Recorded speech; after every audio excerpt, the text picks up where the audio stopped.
So, you are probably capturing footage for your next Dark and Darker YouTube video right Oh, now. no, Yeah. definitely. You're sitting there Yeah.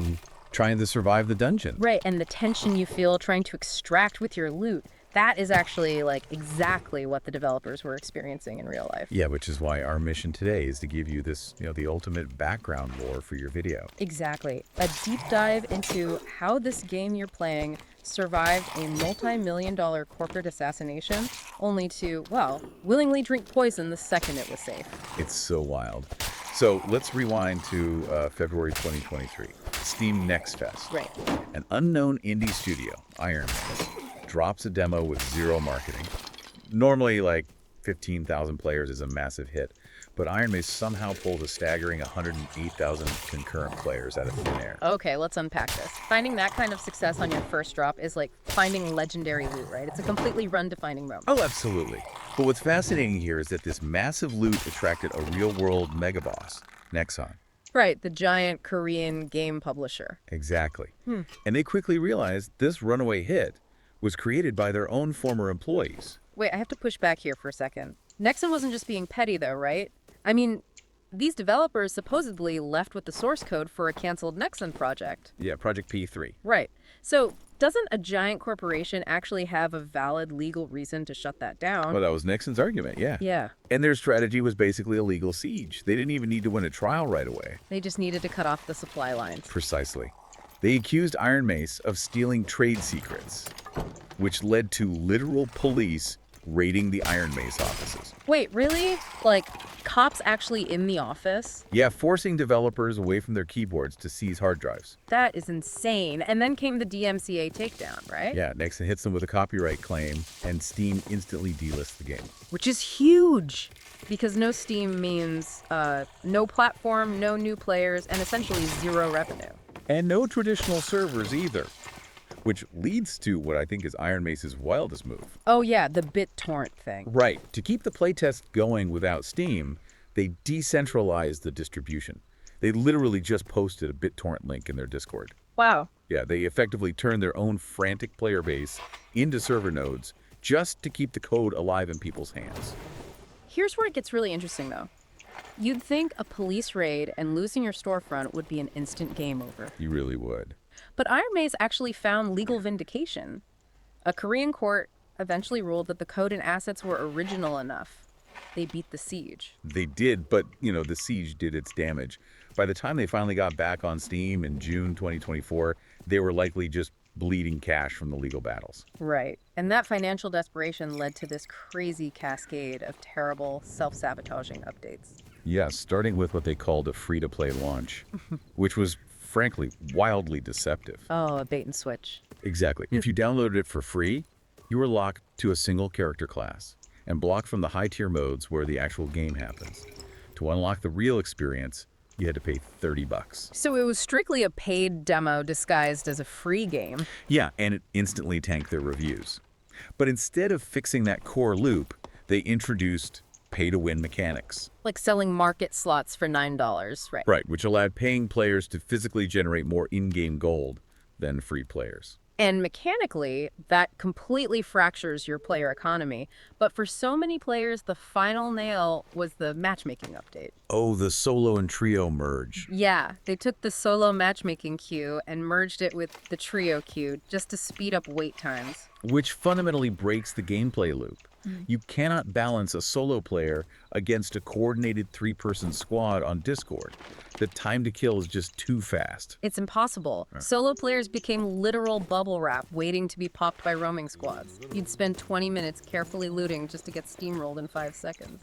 Yeah, they completely crushed the solo experience. And while Iron Mace was making all these disastrous choices, Nexon's ongoing legal war never actually stopped, did it? No, it didn't. In 2026, they even escalated to criminal charges against Iron Mace's CEO. If you look at the timeline, Nexon's goal was never really about saving the player base or recovering lost revenue. It was about sending a message. A terrifying one. If we connect this to the bigger picture, it was a warning to any other corporate developers at big studios, basically saying, do not get ideas about taking your concept and going indie, or we will bury you in litigation. So, what does this all mean? As you record your gameplay today, you are experiencing the bizarre result of all this. Yeah, a game that somehow survived the full wrath of a massive publisher, only to completely defeat itself with desperate monetization. They outlasted the corporate assault but couldn't survive their own panicked decisions. Which leaves you with this thought to chew on while you edit your video. If a megacorporation can't legally prove you copied their game, but they can use their endless legal budget to bleed you until you make desperate game-killing choices, who really won the lawsuit?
Hello.